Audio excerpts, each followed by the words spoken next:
I pulled up to my house and everything went cold. Two guys in black vests had Sarah pinned against the porch like she was under arrest, and there was blood on her face. Her hands wouldn't stop shaking, one pressed to her cheek with red bleeding through her fingers.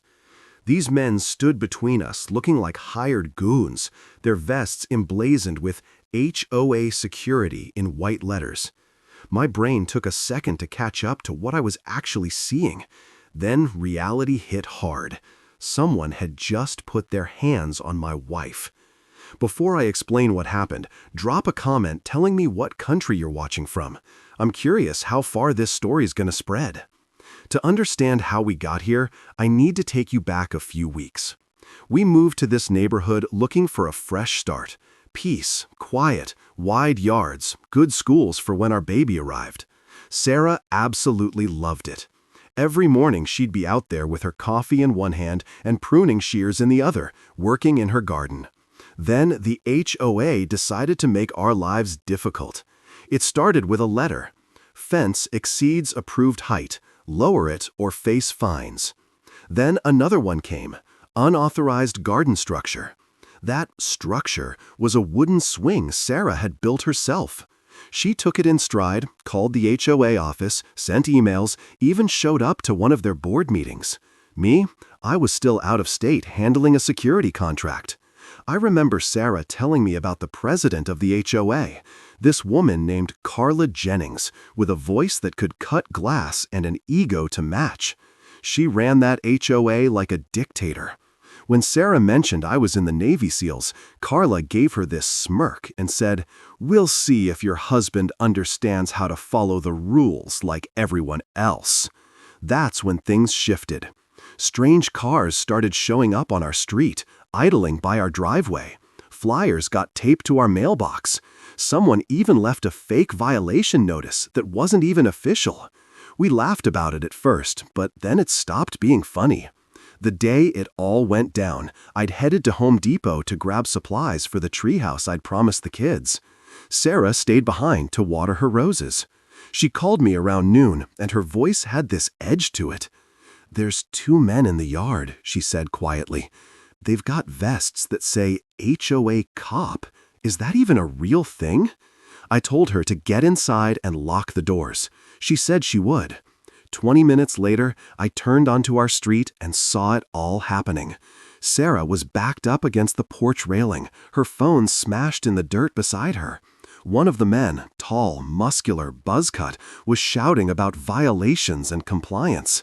The other one was holding a clipboard, waving it around like it meant something. I got out of my truck, feeling my whole body tense up. "What did you do to my wife?" I asked, my voice low and sharp. The one with the clipboard pointed at me. "Sir, stay back. This is official HOA enforcement." Sarah's eyes were glistening, her voice barely steady. "He hit me," she said. That's when everything changed. That's when I knew this wasn't about fences or rules anymore. This was about someone laying a hand on my wife. I stepped forward slowly, deliberately. When I spoke, my voice came out quiet. Dangerous quiet. "Let her go. Back off now."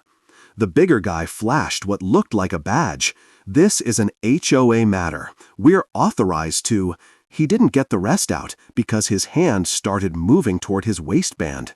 That's when I fired once. Center chest. One shot, clean.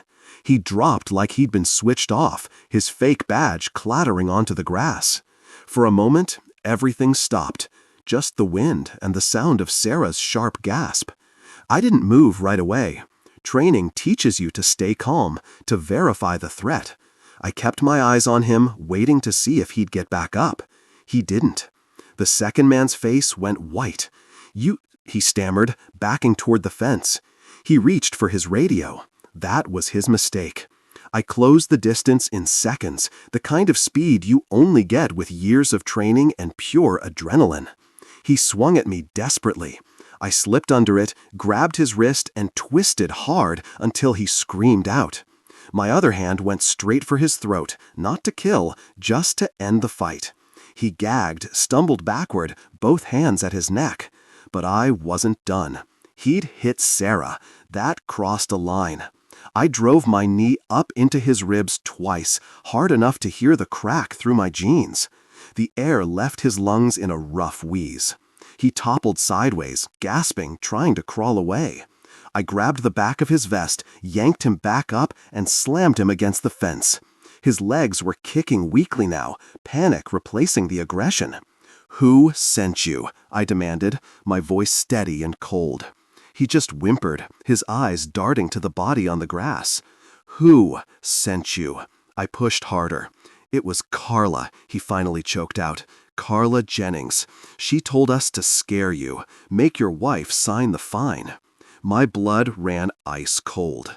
Sarah gasped behind me, her hand on the purple mark swelling on her cheek. I felt the rage start to rise, but I kept it down. Control always comes first. I threw him onto the ground and stepped back, breathing hard but steady. "Sarah," I said, keeping my eyes on him, "call 911. Tell them everything." She nodded, hands still shaking as she grabbed her phone. When she spoke to the dispatcher, her voice was solid. That's something I taught her. By the time the sirens showed up, the guy was still writhing on the lawn, holding his ribs, barely making sense. The first one lay motionless, his vest soaked through. The smell of gunpowder hung in the air. Neighbors had gathered behind their fences by then, phones out, watching. I didn't care. The truth was right there in front of them. 2 fake cops, a battered woman, and a man who'd reached his limit. I looked down at them both and said quietly, "You came here playing military? Now you've met the real thing." If you're into this story, hit that like and subscribe. Trust me, it's about to get even more intense. The police rolled up fast. The flashing lights bounced off the fence where Sarah had bled, where those guys had gone down. Sheriff Morales was the first one out. One look at the scene, and he understood exactly what had happened. He saw the fake badges, the torn vests, the bruises covering Sarah's face, and a gun in my hand, warm but pointed safely downward. "Step back, sir," he said calmly. I did, hands raised, slow and deliberate. "I'm the homeowner," I said. "These men assaulted my wife. They're imposters." Morales gave his deputy a nod to lower her weapon. "We've had reports all week about guys posing as HOA security," he said. "Looks like we finally found them." He crouched next to the body. The paramedic shook his head. "He's gone," he said quietly. The other guy was groaning weakly from where I'd left him. Morales kneeled beside him. "Name?" The man spat blood, eyes unfocused. "Carla Jennings." That was all the confirmation Morales needed. 2 more patrol cars showed up. They secured the yard, photographed everything, collected evidence. Sarah sat on the porch with an ice pack to her cheek, her hand still trembling. A paramedic tried to get her statement, but she just kept repeating, He hit me over a fence violation." When the sheriff came back over to me, his tone had changed, softer now. "You're not in any trouble, son. From what I'm seeing, this was clearly self-defense." I nodded. I didn't feel vindicated, just exhausted. "She's pregnant," I said quietly. "They came after her when I wasn't here." That landed. The sheriff turned to his deputies.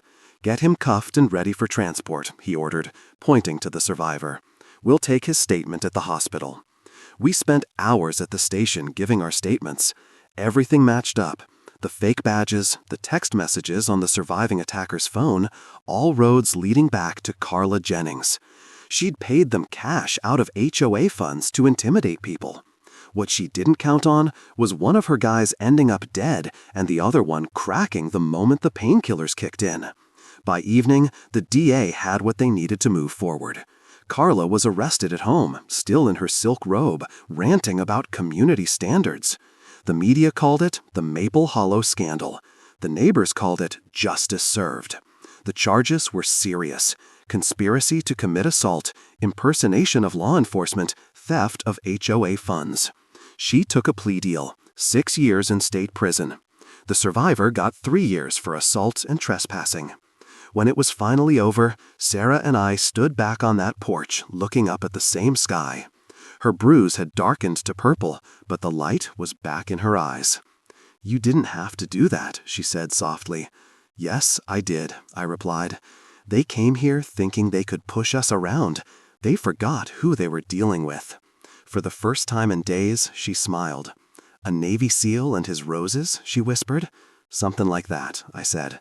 "And that's how I killed a man to protect my family. And I'd do it again in a heartbeat." So, what do you think, everyone? Was this justice, or just a man protecting his family? Leave your comments below. What would you have done if someone attacked your wife? Let me know.